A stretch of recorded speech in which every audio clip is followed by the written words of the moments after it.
할렐루야. 네. 오늘은 이제 종려주일이라고 합니다. 제가 아까 잠깐 말씀드렸듯이 예수님께서 십자가에 달려 돌아가시기 위해서 예루살렘 성으로 이제 나귀를 타고 들어오신 날이 종려주일이에요. 그때부터 이제 예수님의 이 땅에서의 마지막 일주일이 시작이 됩니다. 그 다음날 월요일에는 성전에서 매매하고 장사하고 환전하는 사람들을 다 내쫓는 성전 정화 사건이 있었고, 화요일에는 유대인들과 종교적인 논쟁을 벌이시고, 또 베다니 시몬의 집에서 예수님 머리에 향유를 붓는 여인을 칭찬하시고, 수요일에는 예수님 행적이 기록이 없지만 목요일에는 제자들의 발을 씻겨주시고 최후의 만찬을 가지시고 겟셋마네 동산에서 기도하시고, 금요일에는 붙잡히시고 신문을 받고 빌라도로부터 사형 선고를 받고 곧바로 십자가에 달려 죽으시고 숨을 거두시고 무덤에 묻히시는 이 모든 과정들이 한 주 안에 다 이루어집니다. 그리고 토요일이 지나고 이제 주일 새벽에 예수님이 부활을 하시죠. 그래서 오늘이 종려주일이라고 하고요. 다음 주일을 부활주일이라고 합니다. 부활절은 해마다 날짜가 바뀌어요. 아시죠? 부활절 날짜는 어떻게 계산하는지 혹시 아십니까? 알려드리면 이 절기가 있잖아요. 춘분이라고 하는 절기. 이 춘분이 지나고 나서 꽉 찬 보름달이 됐을 때 그 다음에 맞이하는 첫 번째 주일이 부활주일이라고 합니다. 이 계산하는 건요 하나도 중요하지 않습니다. 네, 모르셔도 돼요. 인터넷 쳐보면 2050 몇 년까지 부활절 날짜가 다 나와 있습니다. 그냥 그게 보는 게 제일 낫고요. 참고로 내년 부활절은 4월 21일입니다. 많이 늦어요. 올해는 4월 1일인데 내년엔 4월 21일이에요. 그죠? 거의 5월 다 돼서 부활절이 됩니다. 날짜가 중요하진 않아요. 정말 중요한 거는 고난의 의미, 부활의 의미를 아는 게 더 중요하죠. 지난주 말씀에서 예수 안에 있는 자에게는 결코 정죄함이 없다라고 말씀을 드렸어요. 그러니까 이 말뜻은 내가 두 번 다시 너에게 네가 지은 죄에 대해서 책임을 묻지 않겠다라는 뜻이라고 말씀을 드렸습니다. 그뿐 아니라 너는 책임이 없어를 넘어서 나는 널 부끄러워하지 않아. 난 널 있는 그대로 사랑해. 너를 이상한 눈으로 보지 않겠어. 난 너 그 자체를 사랑해. 이런 의미가 다 들어있다고 말씀을 드렸어요. 근데 그렇다고 해서 하나님이 내가 지은 죄에 대해서 그냥 못 본 척하고 넘어가 주신다거나 그냥 죄를 묵인하는 것을 말하지 않습니다. 죄는요 반드시 하나님께서 책임을 물으시고 대가를 요구하세요. 그래서 너에게 책임을 묻지 않겠다라는 말은 네가 지은 죄를 내가 모른 척 해줄게가 아니라 예수님이 이미 그 죄값을 다 지불했다라는 것을 말합니다. 예수님께서 그 죄값을 치르기 위해서 이 땅에 오셨고 그 마지막 예수님의 한 주의 시작이 바로 오늘 종려주일이라는 거죠. 죄값을 대신 치러주셨다. 내가 갚아야 될 이 빚을 대신 갚아주셨다라는 것은 단순히 내 빚이 제로가 되었다.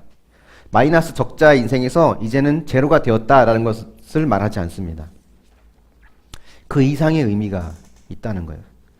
그래서 하나님의 자녀가 된다는 것이 과연 어떤 의미가 있는지 오늘 말씀을 통해 한번 보려고 합니다. 먼저 14절 말씀 같이 한번 읽어볼게요. 14절 시작. 무릇 하나님의 영으로 인도함을 받는 사람은 곧 하나님의 아들이라.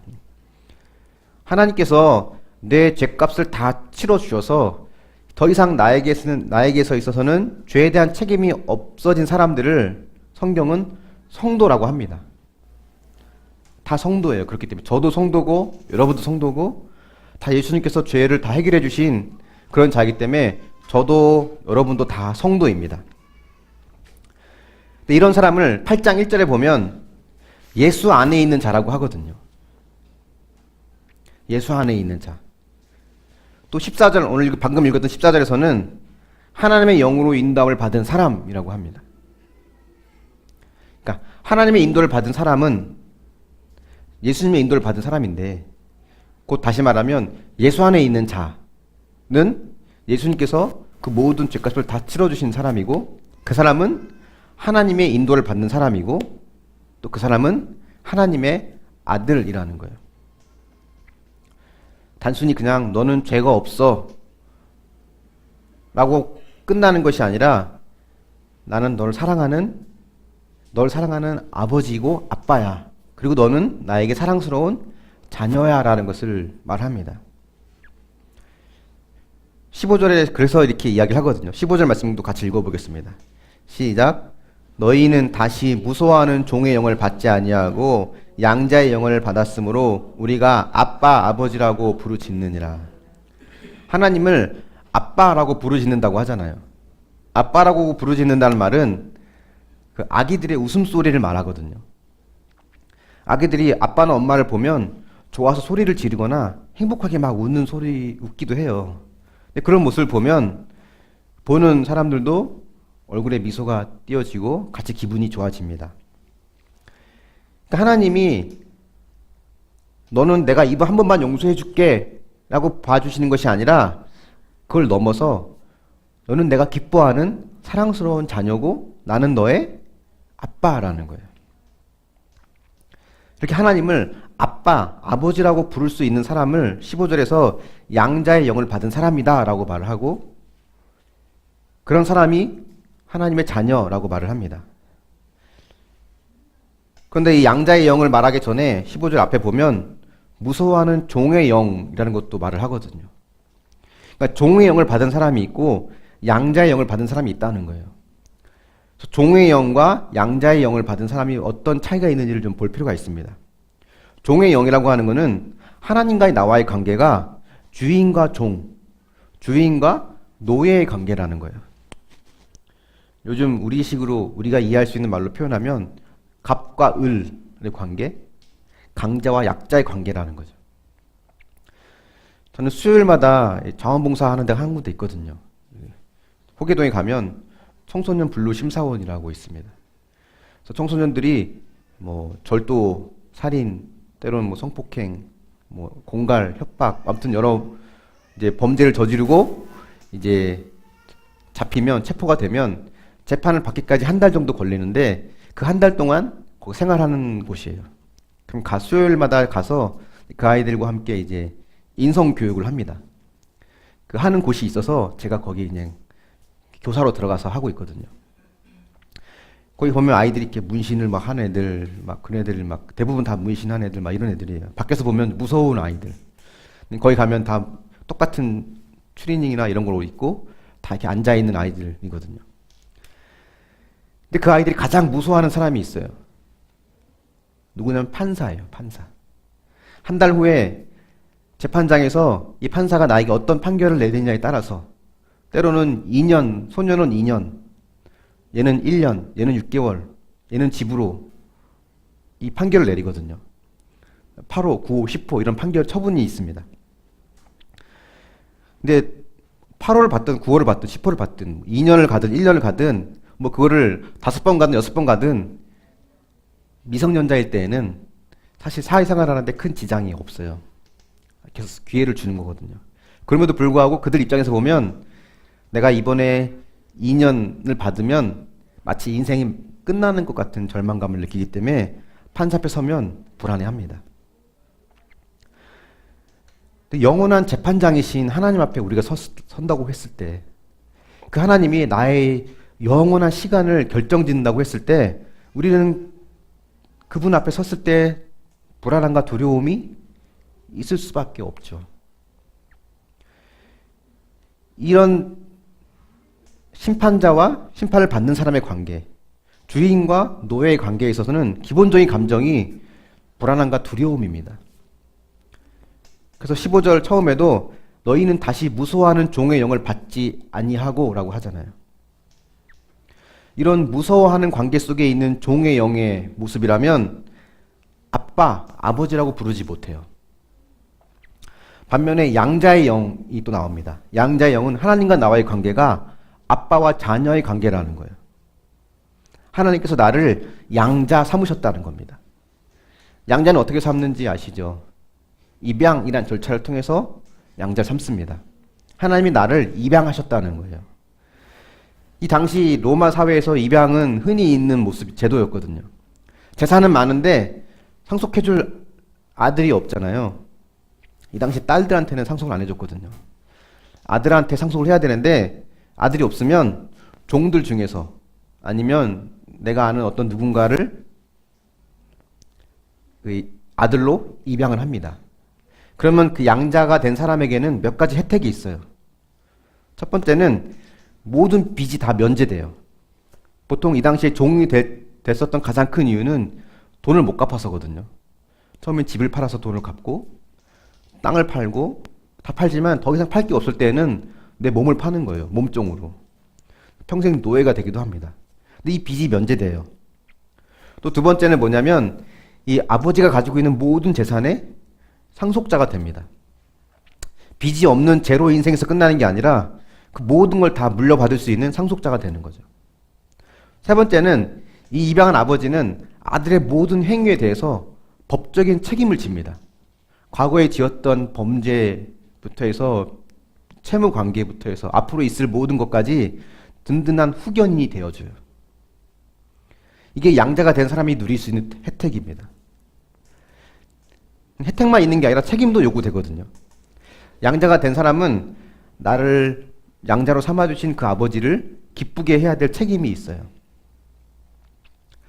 그러니까 예수 안에 있는 자에게는 정죄함이 없다라고 지난주 8장 1절에서 이야기했는데 단순히 네 죄를 묻지 않겠다라는 것만 말하는 것이 아니라 이제는 네가 나의 모든 재산을 상속받을 수 있는 상속자로서 나의 축복된 자녀다라고 말을 합니다. 하나님께서 우리를 양자 삼으셨다라는 말 속에 담겨있는 또 다른 의미가 하나 있습니다. 양자라는 말이 어떤 걸 전제하고 있는지 아시죠? 양자라는 말은 처음에는 우리가 하나님의 자녀가 아니었다는 거예요. 내가 낳은 자녀를 입양하지 않습니다. 그죠? 입양하지 않아도 자동으로 내 자녀가 되잖아요. 하지만 종이 됐든 누가 됐든 그 사람을 법적 절차를 거쳐서 입양을 통해 내 자녀로 내 아들로 삼으면 양자라 할지라도 친아들과 같은 동등한 법적인 지위와 자격이 주어져요. 이 관계를 인정하는 것이 매우 중요합니다. 하나님과 나와는 처음부터 아버지와 자녀의 관계가 아니었다는 거예요. 원수의 관계였어요. 예수님의 몸에 채찍을 내리치고 예수님의 손과 발에 못을 박은 장본인이 로마 병사가 아니라 사실은 저와 여러분이라는 거예요. 예수님을 그 죽음의 자리로 내몰고 때론 직접 손에 채찍과 목과 망치를 들고 손과 발을 내리찍은 장본인이 바로 저와 여러분이기 때문에 하나님의 입장에서 볼 때는 우리는 내 아들을 죽인 원수라는 거예요. 내 아들을 죽인 원수와 화목할 수 있다? 그들 용서할 수 있다? 사실은 불가능한 일이었어요. 하나님이 이런 나를 양자 삼으셨다는 거예요. 네가 과거 행했던 죄를 내가 묻지 않을 뿐 아니라 이제는 너를 친아들로 삼아서 내 모든 축복과 하나님의 나라를 너에게 다 상속해 주겠다는 거죠. 이걸 다 줘도 아깝지 않은 그런 내 자녀로, 내 아들로, 딸로 너를 삼겠다는 거예요. 하나님과 나의 관계가 이렇다는 것을 인정하는 것이 믿음의 출발이고 핵심입니다. 예수님이 이 땅에서 행하신 모든 사역의 핵심은 이 아버지와의 관계였어요. 12명의 제자를 잘 훈련시켜서 이들이 세상을 변화시키게 만들어야지, 이것도 예수님 삶의 핵심은 아니었습니다. 병을 고치고 천국 말씀을 잘 전해서 이 사람들이 나중에 언젠가는 하나님을 믿게 해야지 라고 하는 것도 예수님의 삶의 가장 큰 중요한 부분이 아니었어요. 가장 중요한 부분은 하나님 아버지와의 관계였습니다. 늘 하나님과 친밀했고 하나님을 사랑했고 하나님의 뜻이 무엇인지를 물었고 늘 그 뜻대로 따르며 사셨어요. 예수님이 늘 아버지가 날 보내셨다. 아버지가 이걸 원하신다. 아버지가 날 사랑하신다. 이런 말들을 수없이 하셨거든요. 그 하나님 아버지와의 자녀로서 하나님과 아버지와의 친밀한 사랑의 관계가 있으니까 비록 예수님이 다른 바리새인들이나 제사장들처럼 든든한 뼈대 있는 가문이 아니라 할지라도 학벌 없는 목수의 아들이라 할지라도 그런 것들이 전혀 그에게는 문제가 되지 않았어요. 하나님이 뭘 기뻐하시는지, 뭘 싫어하시는지를 알았고 그 뜻대로 사셨어요. 여러분은 하나님이 여러분의 인생 속에 무엇을 좋아하시고 무엇을 싫어하시는지 아십니까? 돈에 대해서 그 하나님이 뭐라고 말씀하시는지, 나의 분노와 혈기에 대해서 뭐라고 말씀하시는지, 내가 반복해서 짓고 있는 그 죄에 대해서 주님은 뭐라고 말씀하시는지, 무너지고 있는 부부간의 관계, 가정에서의 질서, 직장의 생활, 또 우리 교회에 대해서, 더 나아가서 이 지역과 우리 나라에 대해서 주님은 뭐라고 말씀하시는지 알고 계십니까? 아니면 알려고 하고 계십니까? 육신의 아버지는 늘 부족합니다. 육신의 아버지도 좋은 아버지가 많이 있지만 육신의 아버지는 완벽한 아버지는 없어요. 하지만 하늘의 아버지는 나를 온전히 사랑하시고 나에게 모든 걸 해줄 수 있는 분입니다. 그분이 나를 자녀 삼으시고 내가 너에게 모든 걸 주겠다라고 약속하신 그 관계에 있다는 것을 우리가 알고 있으면 우리는 무소하는 종의 영으로 살지 않습니다. 저는 제 삶의 가장 큰 원동력이 사실은 두려움이었어요. 어릴 때부터 늘 그랬어요. 그것이 제 몸에 습관처럼 배었습니다.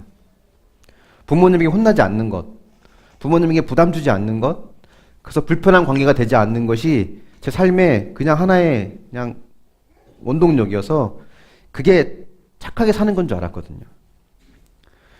고등학교 때 요새는 급식을 주지만 예전엔 도시락을 싸갔잖아요. 고등학교 때 학교 끝나고 집에 오면 밤 10시쯤 됐습니다.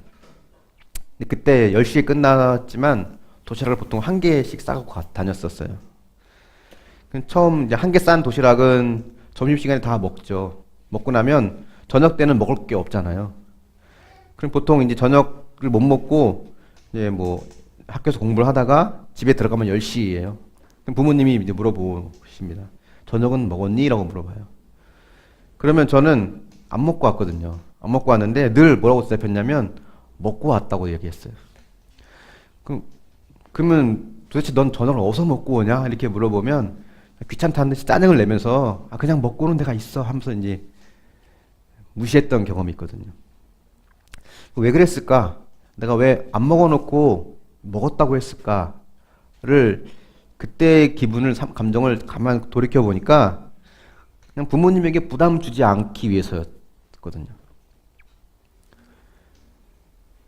그땐 몰랐는데 지금 생각해 보니까 그 행동이 매우 이상한 행동이었다는 것을 제가 이제 느끼게 됩니다. 제가 이제 어느 집에 만약에 신방을 가게 되면 그 집에 계신 집사님이 저한테 목사님 식사하셨어요? 라고 물어보거든요. 그럼 제가 식사하기로 약속된 것이 아니면 안 먹고 왔어도 먹고 왔어요 라고 말을 해요. 배가 고픈 것도 아니고 또 이렇게 내주시는 간식 좀 먹으면 뭐 그것도 충분하고 또 그 뒤에 또 신방 갈 집도 있고 그분도 이제 예의상 던진 질문이고 저도 그냥 예의상 그냥 먹었어요 라고 말을 하는 거고 그런 관계는 이상하지 않아요. 먹었어요 했는데 안 먹었지만 먹었다고 대답하는 게. 근데 아들이 집에 가서 집에 가서 부모님이 밥을 먹었냐 라고 묻는데 10시가 넘었으니까 부모님 식사하시는데 부담될까봐 불편할까봐 먹지 않았다라고 말하는 거는 정상적인 관계는 아니었던 것 같습니다. 보릿고개 시절도 아니었고 저희 집이 주식을 하기 전이라 그땐 제법 잘 살았거든요. 그래서 아버지한테 한번 이런 얘기를 한 적이 있었어요. 네, 고등학교 때 한 번도 밥을 먹고 온 적이 없지만 밥을 먹고 왔다라고 그때는 얘기했었다 라고 하니까 아버지가 뭐라고 하셨냐면 넌 정말 부모 마음을 모르는구나. 정말 부모 마음을 모르는구나. 부모는 아들이 늦게 와서 저녁을 차려달라고 해도 그게 힘들지 않아요. 기쁜 마음으로 차려줄 수 있어요. 오히려 차려주면 그걸 잘 먹고 그냥 건강하게 잘 자라주는 게 그게 부모가 더 기뻐할 수 있는 일이죠. 그래서 제가 키가 별로 안 컸나 봐요. 그때 많이 안 먹어서. 저는 아들로 산 것이 아니라 제가 그렇게 말한다면 제가 만약에 남의 집에 갔다면 부득이하게 남의 집에 밤 10시에 갔다면 그 집 부모님이 제 친구 부모님이 저녁 먹었니? 라고 했다면 먹었다고 했을 거예요. 안 먹었어도 배는 고팠을지라도 안 먹었다 그러면 해주실 거니까. 근데 부모님에게조차 마치 내가 남의 집에 얹혀 사는 사람인 것처럼 아들로서 대해온 것이 아니라 남의 아들로 또 혹은 남의 부모로 살아왔던 거예요. 그러니까 신경 쓰지 않게 해주기 위해서, 부담 주지 않기 위해서, 또래는 원망을 듣거나 갈등이 생기지 않게 하기 위해서 한 이 모습들이 저의 삶의 원동력이었는데 이것은 교회 사역을 하는데도 그대로 제 몸에 배어 있더라고요. 담임 목사님에게, 성도들에게, 심지어 하나님에게 이 양자의 영을 받은 하나님의 아들로서가 아니라 늘 무서워하는 종의 영으로 그들을 다 대했던 것 같아요. 겸손인 줄 알았거든요. 겸손이 아니라 그냥 믿음이 없는 거였어요.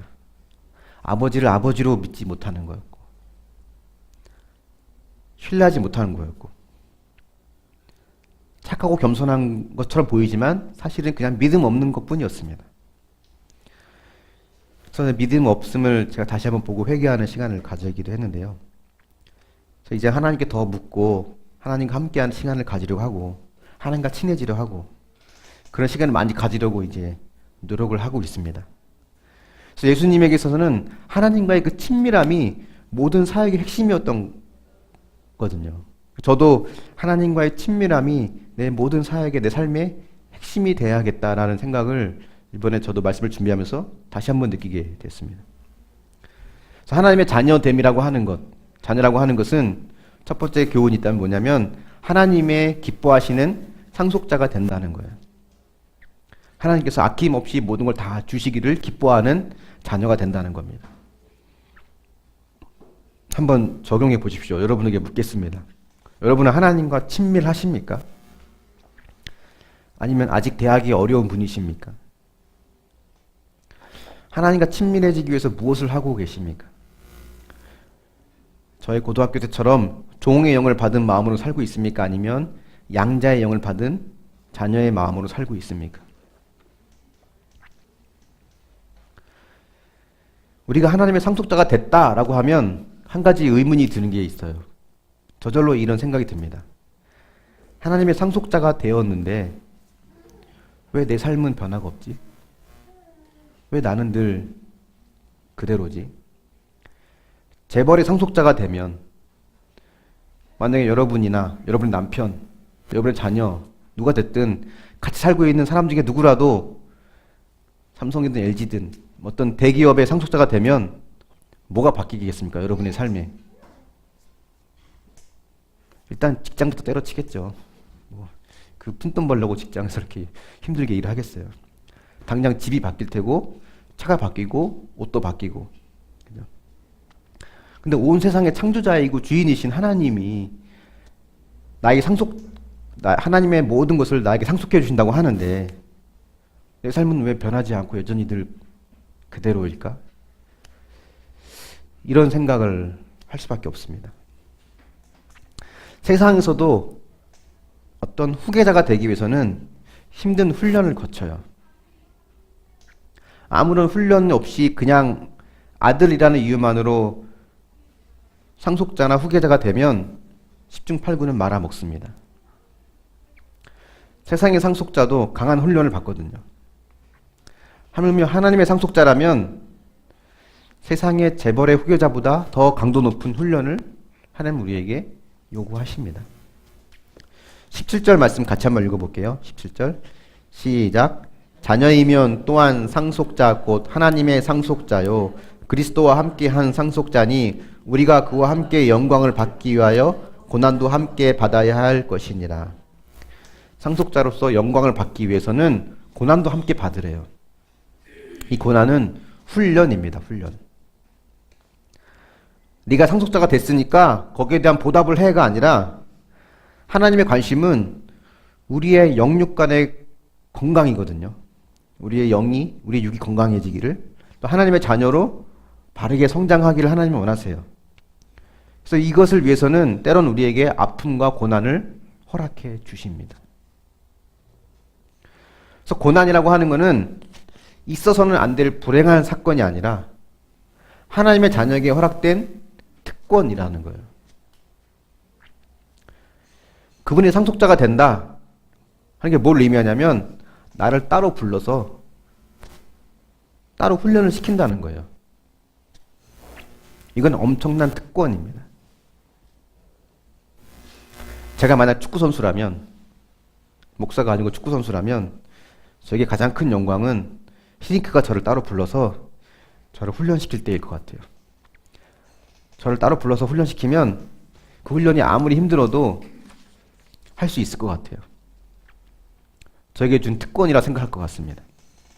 그렇게 히딩크의 축구 훈련을 받다 보면 아마 히딩크 스타일로 제 축구 스타일이 바뀌겠죠. 주님의 이런 훈련이 왜 나에게 특권이 되는가 하는 또 다른 이유가 여기에 있습니다. 히딩크의 축구 스타일이 나의 축구 스타일이 되는 것과 마찬가지로 주님과 같은 고난을 받는 사람은요, 주님과 같은 성품과 삶을 따라가게 되어 있어요. 여러분, 성도들에게는 모든 사람이 겪는 일반적인 고난이 있고요. 그 외에 플러스 성도이기 때문에 당하는 고난이 있어요. 물론 고난을 건원을 해결해 주시기도 하는 은혜도 물론 있습니다만 일반적인 고난 외에 성도이기 때문에 주시는 훈련이 있다는 거예요. 상속자이기 때문에 하나님부터 받는 훈련이에요. 이건 저에게도 있고 여기는 모든 여러분 삶 속에 다 있습니다. 이걸 통해서 우리는 주님을 닮아가는 거예요. 왜 나만 이렇게 힘들까? 왜 나만 이렇게 불행할까? 이런 생각이 들 때 이렇게 생각해 하십시오. 나만 힘든 것이 아니라 자세히 보면 나처럼 주님과 함께 고난받는 사람들이 다 있다. 다 따로따로 불러서 훈련시키니까 나만 훈련시키는 것 같고 나만 고난 주는 것 같지만 각자 인생에 하나님이 따로 부르셔서 시키는 고난과 훈련이 다 있구나를 우리가 알아야 됩니다. 그래도 왠지 나만 힘든 것 같고 나만 불행한 것 같다 생각이 들면 나만 지금 특별 훈련을 시키고 계시는구나 라고 인정하시고 나만 특권을 누리고 있구나 를 생각하십시오. 내가 재벌의 상속자만 확실하다면 상속자가 되기 위해서 받는 훈련쯤은 어떤 어려움이라도 견디지 않겠습니까? 하나님의 상속자라고 하는 신분이 얼마나 크고 놀라운지를 우리가 확실히 알고 있으면 이 땅에서 잠시 받는 고난은 얼마든지 기쁘게 받을 수 있다는 거예요. 18절 말씀도 같이 한번 보겠습니다. 18절 말씀 시작. 생각건대 현재의 고난은 장차 우리에게 나타날 영광과 비교할 수 없도다. 18절에 보면 현재의 고난은 생각하고 장차 나타날 영광은 비교하라고 하거든요. 영광과 비교하라고. 근데 우리는 늘 거꾸로 하는 습관이 있는 것 같아요. 비교할 대상이 장차의 영광인데 자꾸 현재의 고난만 비교하니까 인생이 슬픈 것 같습니다. 여기 말한 현재 고난은 이 땅에서의 모든 삶의 고난을 말해요. 성경은 이것을 잠깐 받는 고난이라고 말합니다. 그거 금방 가. 시간 짧아. 이걸 말하는 게 아니라 그 시간이 70, 80 평생 이어진다 할지라도 그 뒤에 있을 영원한 시간을 하나님은 아시기 때문에 잠깐이라고 말씀하시는 거예요. 70년을 고난 당해도 잠깐이라고 생각하는 사람에게는 천국을 누릴 수 있지만 한 시간을 겪는 고난도 영원하다고 생각하면 그건 나에게 지옥 같은 삶이 될 수밖에 없습니다. 고난이라는 훈련 없이 하나님의 사람이 될 수 없어요. 애굽에서 나온 이스라엘이 가나안 땅에 바로 들어갔더라면, 광야 생활을 하지 않고 바로 들어갔더라면 어떻게 됐을까? 400여 년 동안 그들 몸에 배어있던 노예 근성과 그 애굽에 있던 수많은 우상의 문화를 갖고 있던 그들이 가나안 땅에 금방 들어갔다면 그들도 가나안의 우상 문화에 젖어들어서 가나안 사람들처럼 똑같이 하나님의 심판의 대상이 되었을 거예요.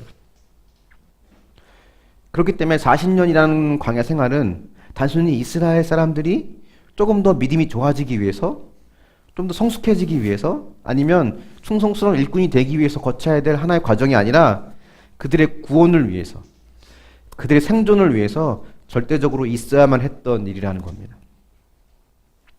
이건 우리에게도 마찬가지예요. 여러분이 겪고 있는 고난과 하나님의 훈련은 조금 더 괜찮은 사람이 되도록, 조금 더 성숙한 사람이 되도록 하는 것이 아니라 여러분의 구원을 위해서, 여러분의 생존을 위해서 하나님이 꼭 필요하기 때문에 주신 일이라는 거예요. 시편 119편 67절 71절 말씀에 이렇게 나와 있습니다. 함께 같이 한번 읽어볼까요? 앞에 나와 있는데요. 시작. 고난당하기 전에는 내가 그릇 행하였더니 이제는 주의 말씀을 지키나이다. 71절도 보겠습니다. 고난당한 것이 내게 유익이라 이로 말미암아 내가 주의 율례를 배우게 되었나이다. 고난당하기 전과 고난당하기 후는 하나님의 말씀을 아는 것과 모르는 것, 혹은 머리로 아는 것과 삶으로 아는 것, 이 차이입니다. 이것은 조금 더 나은 믿음이냐 아니냐가 아니라 사느냐 죽느냐, 구원이냐 아니냐의 그런 문제라는 거예요. 하나님의 자녀됨이라고 하는 두 번째 메시지가 있다면, 하나님의 자녀가 된다고 하는 것은 하나님의 특별한 훈련을 받는다는 것을 말합니다. 한번 적용해 보십시오. 예수님과 함께 받은 고난과 영광의 간증이 있습니까? 나와 내 가정에 피하고 싶은 고난이 하나님의 나라를 상속하는 후계자 훈련인 것을 인정합니까? 나와 내 가정에 피하고 싶은 고난이 하나님의 나라를 상속하기 위한 후계자 훈련인 것을 인정합니까? 고난이 언제 끝날지만 생각하고 다른 사람과 나의 현재를 비교하며 슬퍼하고 있지는 않습니까? 현재 여러분이 겪고 있는 고난 속에서 그와 비교할 수 없는 하나님의 영광과 사랑을 누리고 있습니까?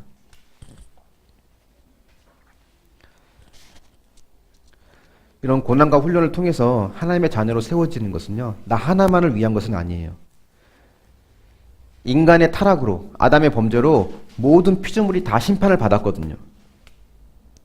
그래서 22절에 보면 모든 피조물이 함께 탄식하며 함께 고통을 겪는다라고 말을 해요. 그러니까 죄의 결과는 하나님과의 관계도 깨어지고, 자연과의 관계도 깨어지고, 인간끼리의 관계도 다 파괴되는 거예요. 근데 이 모든 관계를 회복시키는 열쇠는 바로 저와 여러분, 하나님의 아들들이라는 겁니다. 그래서 19절에도 보면 모든 피조물이 고대하고 있는 바가 뭐냐면 하나님의 아들들이 나타나는 것이라고 하고, 23절에도 보면 우리들도 속으로 탄식하면서 우리가 양자되고 꼭 우리 몸의 속량을 기다린다라고 합니다. 그러니까 22절에도 나오고 23절에도 나오는 탄식이란 단어가 있습니다. 이 탄식이란 말은 어떤 뜻을 말하냐면 해산의 고통을 말해요. 아기를 낳을 때, 출산할 때 고통이 있잖아요. 전 남자라서 뭐 경험해보지 않았지만 보통 보면 비명을 지르지 않습니까? TV에서 보면. 요새는 의술이 좋아서 뭐 다른 방법도 있지만 일단 해산의 고통은 극도의 고통인 것은 분명해요. 아기를 낳는 그 해산의 고통이 엄청 크지만 그 고통을 견디고 이길 수 있는 이유는 곧 아기가 태어난다는 소망 때문에 그렇잖아요. 우리에게도 그런 탄식이 있어요. 저와 여러분의 삶 가운데 마치 출산의 고통처럼 절규하며 부르짖게 되는 탄식이 있거든요. 내가 사랑하는 자녀와 내 배우자와 내 가족과 이들이 하나님을 만나도록 하기 위해서는 내가 감당해야 될 탄식의 고통이 있고요. 이 우리 가정에, 우리 집에 예수님이 오시도록 하기 위해서 내가 겪어야 될 기막힌 탄식이 있다는 거예요. 때론 이것이 나로 하여금 출산의 고통과 같은 절규의 비명을 지르게 만드는 그런 고통의 순간이 될 수도 있습니다. 근데 성경은 이것이 절망의 탄식이 아니라 희망의 탄식이다, 소망의 고통이다라고 말을 해요. 내게 주신 고난과 훈련은 나의 회복만을 위한 것은 아닙니다. 나 하나 구원받고자 주신 사건이 아니에요. 모든 피조물, 즉 나의 가정과 공동체와 내 자녀, 남편, 이 모두의 구원과 회복을 위해서는 하나님께서 나로 하여금 때로는 내가 감당해야 될 희망의 탄식이 있다는 것을 우리는 기억해야 됩니다. 근데 문제는 이 끝이 보이지 않는다는 거예요. 곧 있으면 출산할 것 같은 희망의 탄식이라고 하지만 때론 이것이 영원히 지속될 것 같은 불안과 두려움이 우리에게도 있습니다. 성경은 그걸 견디는 것이 쉽다, 할 수 있다라고 말하지 않아요. 25절에도 보면 보이지 않는 소망이라고 말을 하거든요. 소망이 보이지 않잖아요.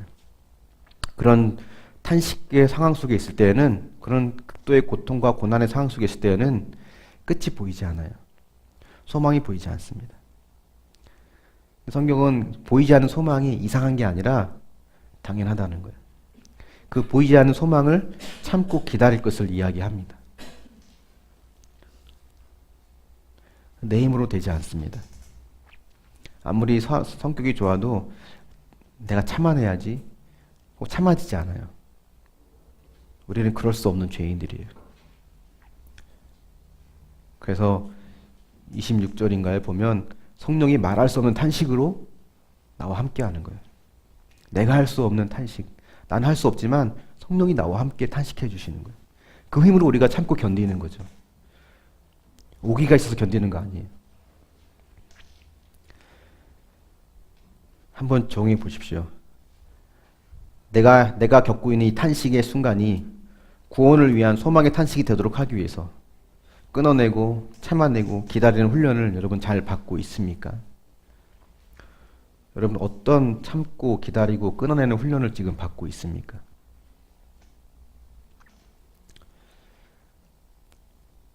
말씀의 결론을 맺어보겠습니다. 이번 주를 고난주일이라고 해요. 고난주간이라고 합니다. 오늘이 주일이죠. 예수님의 고난을 생각하는 한 주간이라고 할 수 있습니다. 하나님께서 나를 예수 안에 있는 자로 만들기 위해서, 나를 입양해서 양자로 삼기 위해서, 나의 모든 죄값을 치르기 위해 고난 당하시고 십자가에서 죽으셨습니다. 그걸 통해서 이제는 나에게 하나님의 나라를 통째로 다 상속해 주시는 그런 하나님의 자녀로 나를 만들어 주셨어요. 그 모든 걸 아까워하지 않고 기쁘게 상속하여 주기를 원하십니다. 우리는 그 하나님을 아빠라고 부를 수 있게 됐어요.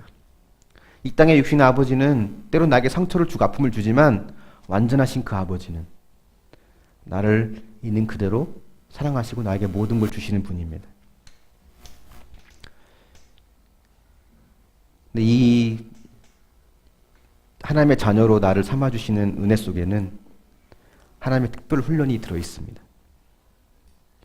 고난과 고통을 통해 하나님의 사람으로 나를 준비시켜 가세요. 이거는 없어야 될 일이 아니라 내게 주신 특권이라고 성경은 이야기합니다. 해산의 고통이라고 말해요.